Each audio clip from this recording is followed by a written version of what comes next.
Hi guys, Andy here. Following on from my Beatles theme, George Harrison wasn't the only guy that wrote great acoustic songs. I guess John Lennon wrote this one, although they're always credited to McCartney Lennon, but I think it was Lennon. And this is just another one of my favourite Beatles songs, and it's I'll go to my grave telling all my students that if you want to be a serious musician, songwriter or player, you've got to study the Beatles. You know, they set the ground rules. So feel free to comment and we can debate that one, but you're not going to win. Anyway, let's go back to how I was playing this song. So I'll get a bit of a close-up here. Again, sorry about the video. I'm doing this on a laptop at the moment, but I'm getting my studio sorted out with a proper camera. So, capo on the 2nd fret. What you really want to do is, even if your guitar is in tune, when you put your capo on, always give it another tune, because you know there's a lot of pressure. If you've got a good capo, it's going to really be squeezing the strings. I like to have it as far away from where I'm going to be playing as possible. I just find it a bit uncomfortable sometimes with my first finger catching, and I'm going to be doing some other videos where the capo's higher up, and you'll notice that I have got it as far over as possible. Now, anything I'm going to explain is just assuming that this is fret 0, 1, 2 and 3, so we're just assuming that this is the nut, really. It's just easier to explain. So although we're playing D, this is in fact in the key of E. So I start off with a D chord. You don't really need your middle finger playing the bottom E string there. I'm actually, my style of playing when I'm doing this kind of close work is that I'm touching the bottom string, and it gives me I can mute the strings, or I can open up a little bit. So that's where I'm coming from. So I'm just playing those two notes there. So 2nd fret on G, 3rd fret on the B. And sometimes I'll play with these two fingers, 1 and 2. So what I'm doing here is I'm playing D, G and B, and you've really got to practice this bit to begin with. I'm not quite sure if this is in 3/4 time or 6/8 time, but if you count in threes, you can't go wrong. 1, 2, 3, 1, 2, 3, 1, 2, 3, 1, 2, 3. And we've got an accent on the 1 there. 1, 2, 3, 1, 2, 3, 1, 2, 3. So we're hammering on the G string onto the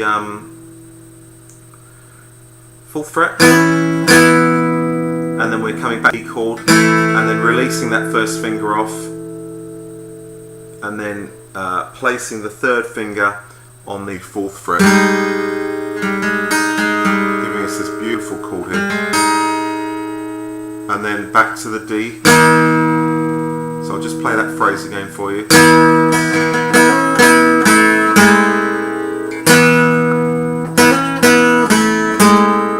Okay, then we put our first finger down on the D onto 2.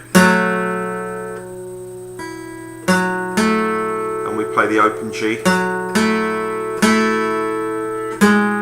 back on 4 on the D, and then back to D again.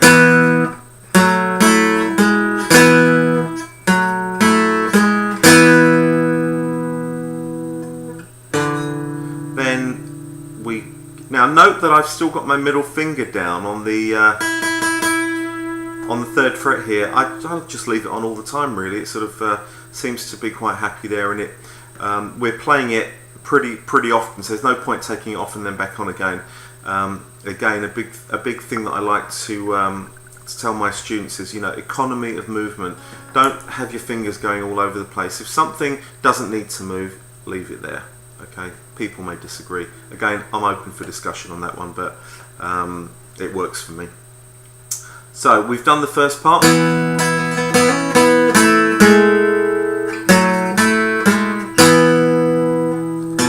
Open A, 3, and I play the open D and G now.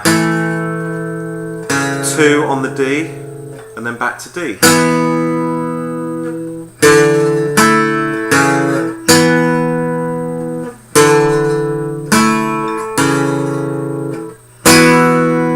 So that whole section again, played slowly.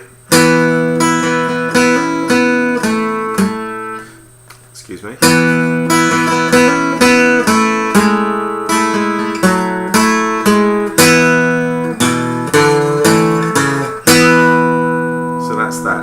We then go into the pre-chorus or bridge, whatever you want to call it, and we play a D minor chord. I'm assuming that you know a D minor chord. If not, look it up on the internet. It's pretty easy to look up. I assume you're quite advanced if you're playing this, by the way.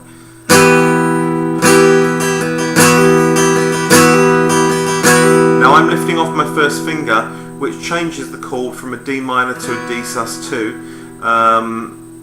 I prefer to call it noodling, and again, this is another phrase I use a lot with my students. You know, it's quite complex to give all the chord names when you just change one note in a chord. I prefer to call it noodling. With more advanced students, then I would go into what the actual chord was called. Okay, so we've got the D minor.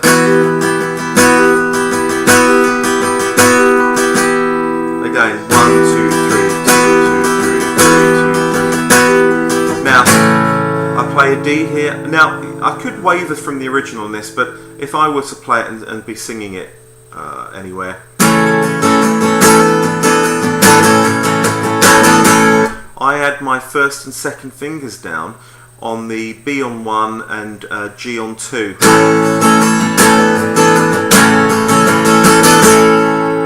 Creates a lovely tonal. Back to D minor.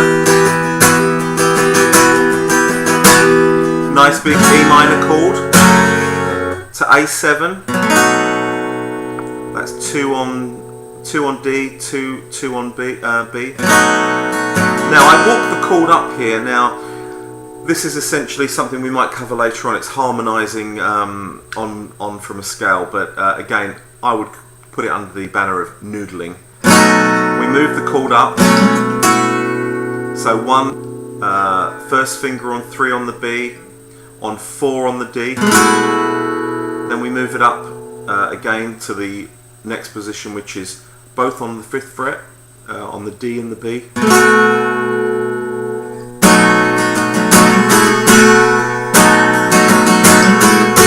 Now when I do this kind of movement up the fretboard, I always use my middle finger to keep on the string, and I move, I alternate on the B string if I'm doing this particular walking up on an A7 chord.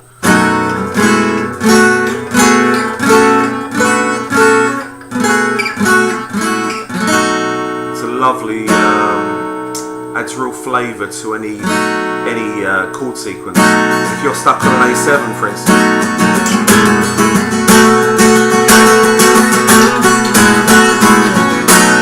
Just lovely. Sorry, I'm meandering a little bit. And then back to D again.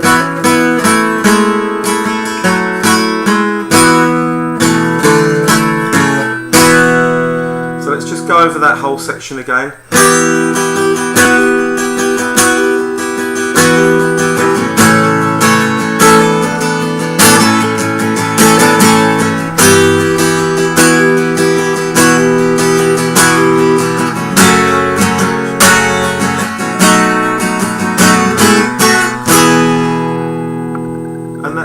The whole song. I hope you've enjoyed it. Please give me your comments to let me know if I've explained it in a way that's easy to see, and please try and post some suggestions for me for some other songs, because I will just keep posting Beatles songs from now until the day I die. So anyway, talk to you soon.